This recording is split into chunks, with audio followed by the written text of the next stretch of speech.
There's something nice about being inside a warm, cozy pizzeria while the cold air bites outside. The smell of fresh dough and melted cheese wraps around me like a hug.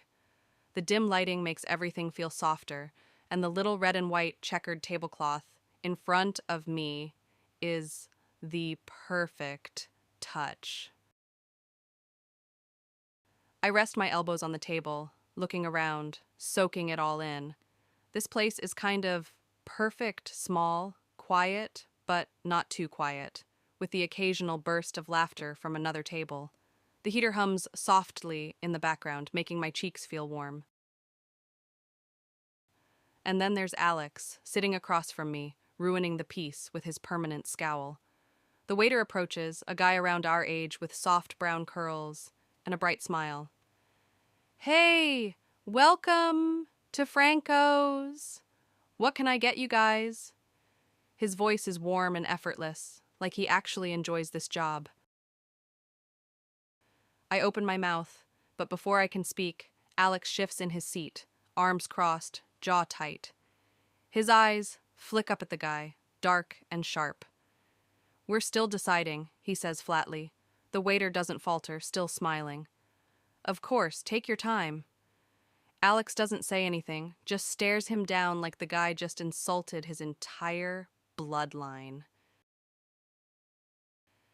I kick him under the table. "Stop that." He leans back in his chair, rubbing his shin. "Stop what?" "Glaring, he's being nice." Alex scoffs. "He's being too nice."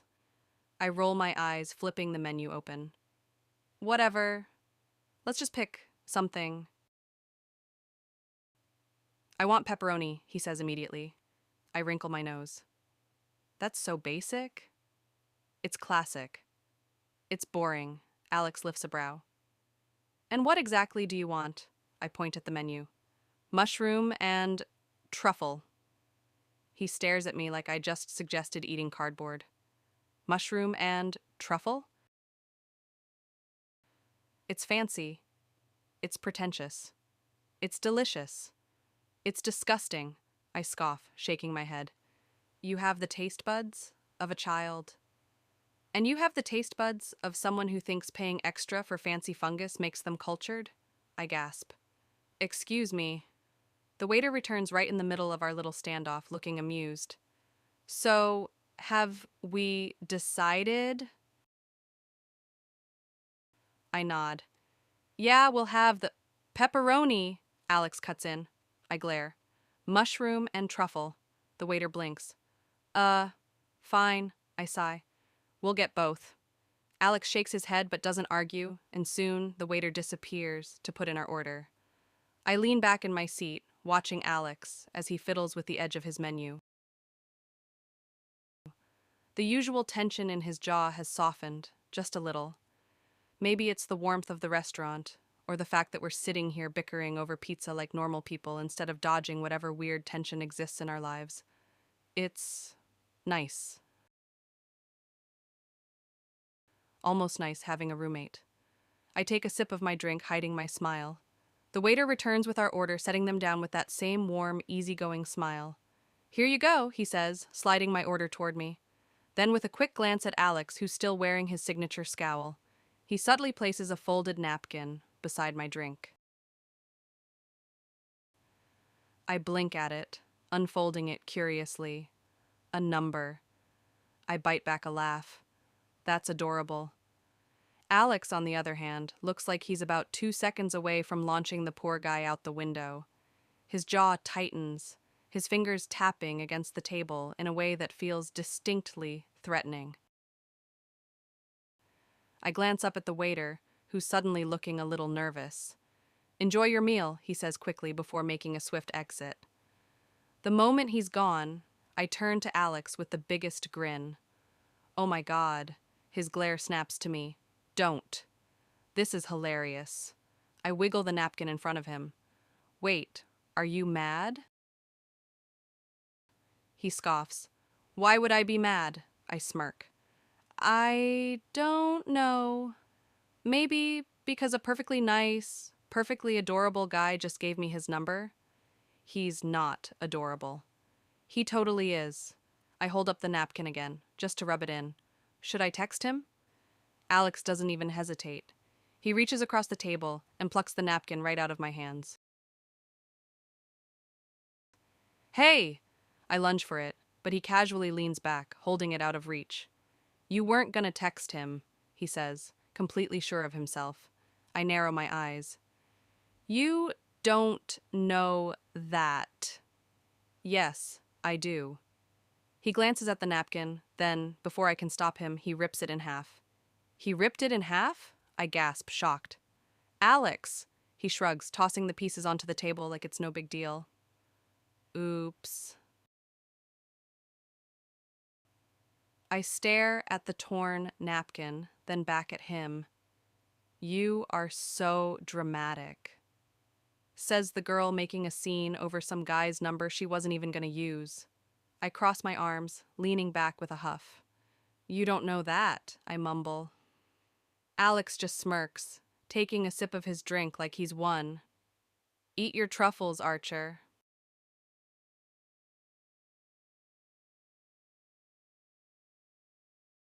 It's been a few days since the rooftop incident with Alex, and strangely enough, we have been quiet civil to each other. Tonight, I sit on the bed, scrolling through my phone, glancing at the time every few minutes. It's almost like the universe is conspiring to make me feel like I'm missing out. Alex had mentioned the party earlier, some guy from his business class, a random invite that didn't seem interesting enough. I told him I wasn't going. Too loud, too crowded, too much of everything I wasn't in the mood for. But now, it's quiet. Too quiet. And with him gone, it feels even emptier. I glance at the clock again. It's not even that late, and I'm bored. I stare at the text I sent him earlier. No thanks. I'll pass on the party. I hesitate for a second, then hit reply. Actually, I'll go. I glance around the room. All right, no more excuses. This is happening. Sighing, I get up and take off my hoodie, tossing it on the chair as I head for the wardrobe. I pull on my emerald green blouse, the rich shade making my eyes pop. The flowy fabric cinches at the waist, creating a flattering silhouette with a neckline that's just bold enough. I pair it with a sleek, black leather skirt that falls just above my knees, its glossy finish catching the light and hugging my hips perfectly. Is daring, but comfortable, swaying with every step. Slipping into black ankle boots with a chunky heel, I add a little height and confidence, ready for whatever the night brings. I finish the look with a swipe of red lipstick, bold and confident, and a coat of mascara that makes my hazel eyes pop. I also put on some subtle shimmer eyeshadow. As I check myself in the mirror, I can't help but grin, feeling hot, happy, and more than ready for the night ahead.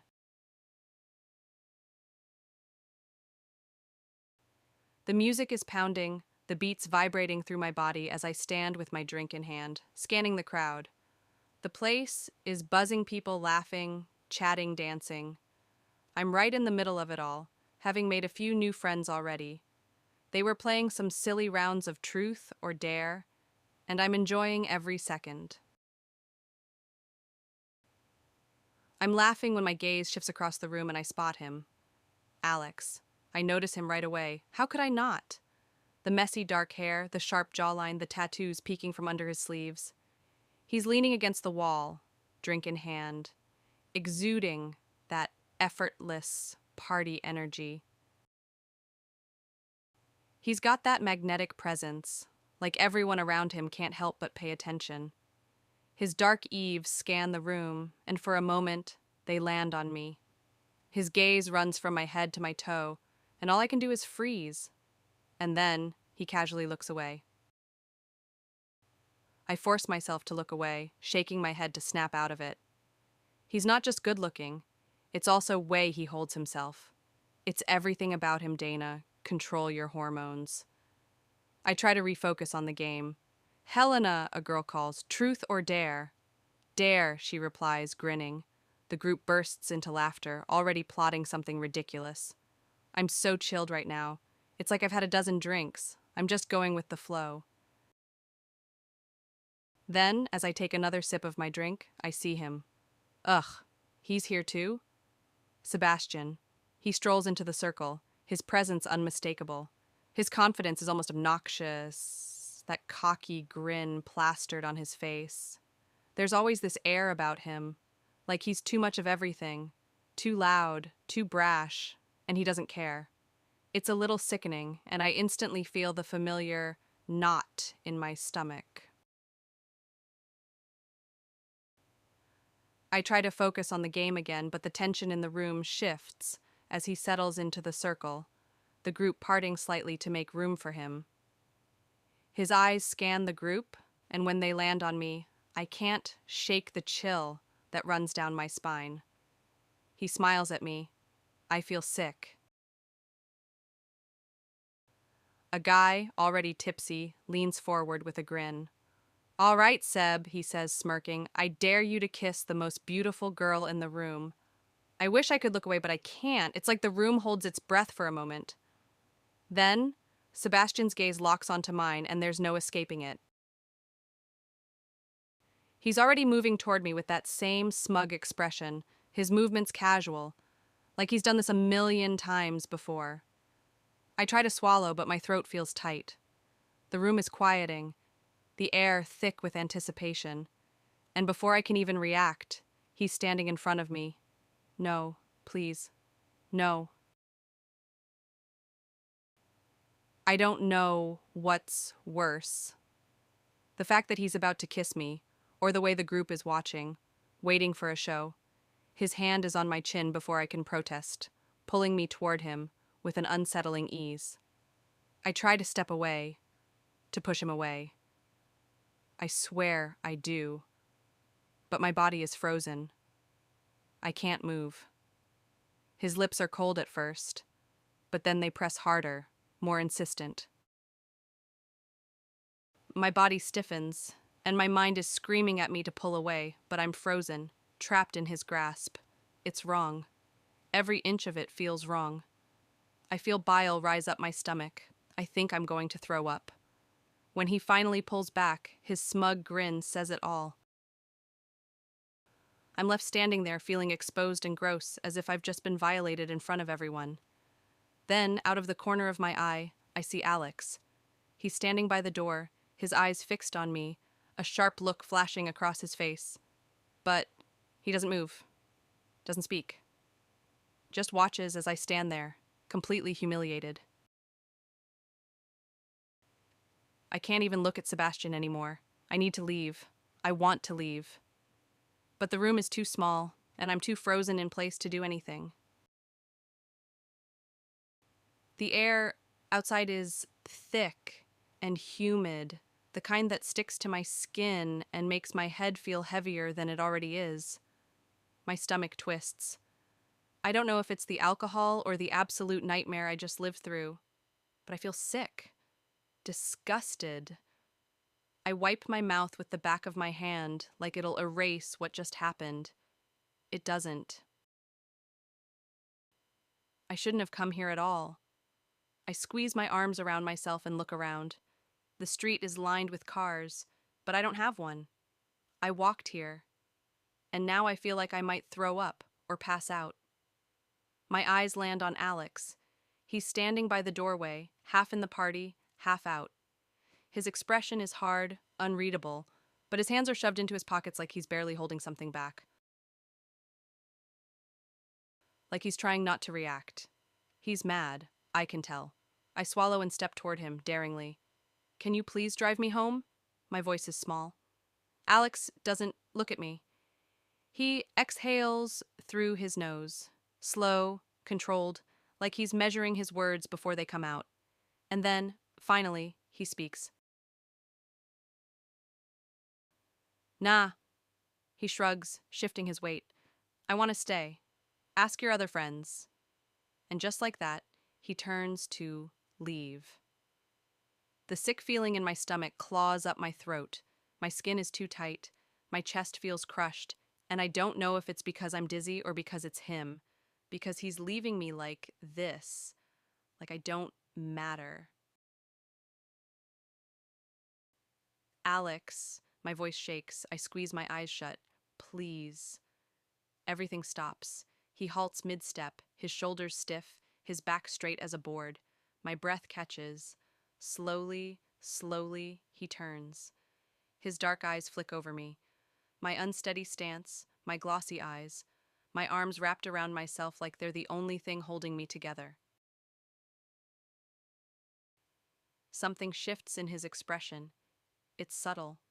A tiny crease between his brows, a clench in his jaw. Then, without a word, he shrugs off his jacket and drapes it over my shoulders. The warmth of it seeps into my skin. The jacket is huge on me, and it smells like him. I almost feel a bit safer. He looks like he's pissed, and I don't want him to lash out on me, not that he ever has. I pull on the sleeves of the jacket, waiting, fiddling. All I want to do is get out of here. He exhales sharply, and then, his voice low and firm, he says, "Walk." I blink. He doesn't wait for me to respond. He just starts walking, expecting me to follow. So I do. My legs feel wobbly, but I make it to his car. He slides into the driver's seat without a word. The second I'm inside, and the door slams shut, is thick. The silence. I lean my head against the window, eyes shut, trying to breathe past the nausea, past the mess in my head. Alex doesn't start the car right away. He just grips the wheel, fingers flexing, knuckles taut. And for the first time since we got out here, he finally speaks. "What the fuck happened in there?"